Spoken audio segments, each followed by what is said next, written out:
यह कहानी है भारत के एक महान पुत्र बाल गंगाधर तिलक की। एक दिन की बात है, बाल तिलक घर में अकेले बैठे थे। अचानक उनके मन में शतरंज खेलने की इच्छा हुई, लेकिन अकेले शतरंज कैसे खेलें? चलो, आज तुम ही मेरे साथी बन जाओ, देखते हैं कौन जीतता है, तिलक ने मासूम अंदाज में कहा।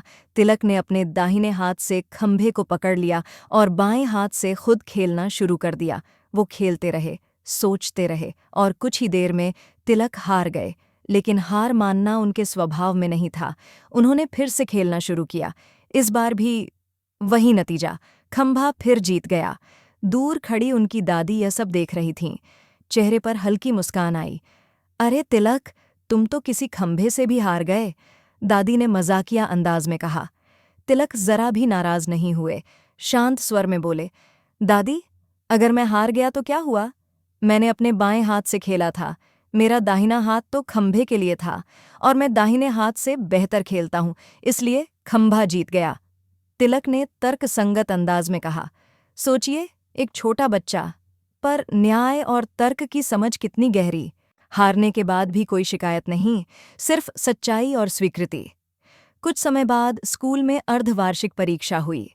तिलक ने लगभग सारे प्रश्नों के उत्तर सही लिखे। जब परीक्षा का परिणाम आया तो उनका नाम सबसे ऊपर था, पहला स्थान, और मंच पर बुलाया गया पुरस्कार लेने के लिए। बाल गंगाधर तिलक, आओ बेटा, यह पुरस्कार तुम्हारा है, शिक्षक ने गर्वपूर्ण स्वर में कहा।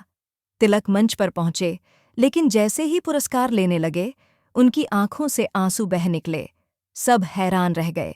शिक्षक ने संवेदनशीलता भरे स्वर में पूछा, तिलक बेटा, तुम रो क्यों रहे हो? क्या बात है?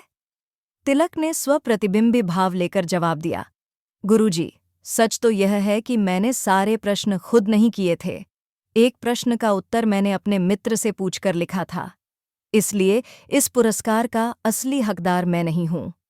कक्षा में सन्नाटा छा गया, लेकिन शिक्षक की आंखों में चमक आ गई। उन्होंने तिलक को सीने से लगाते हुए प्रशंसात्मक स्वर में कहा, बेटा, भले ही आज तुम प्रथम स्थान का पुरस्कार न लो, लेकिन तुम्हारी ईमानदारी ही तुम्हारा सबसे बड़ा पुरस्कार है।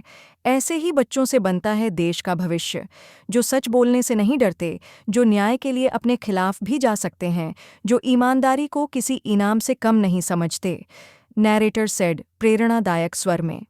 प्रिय विद्यार्थियों, यदि आप भी अपने जीवन में सत्य, ईमानदारी, धैर्य और न्यायप्रियता जैसे गुण अपनाएंगे, तो आप में से कोई अगला लोकमान्य तिलक बन सकता है, कोई सरदार पटेल, कोई महाराणा प्रताप।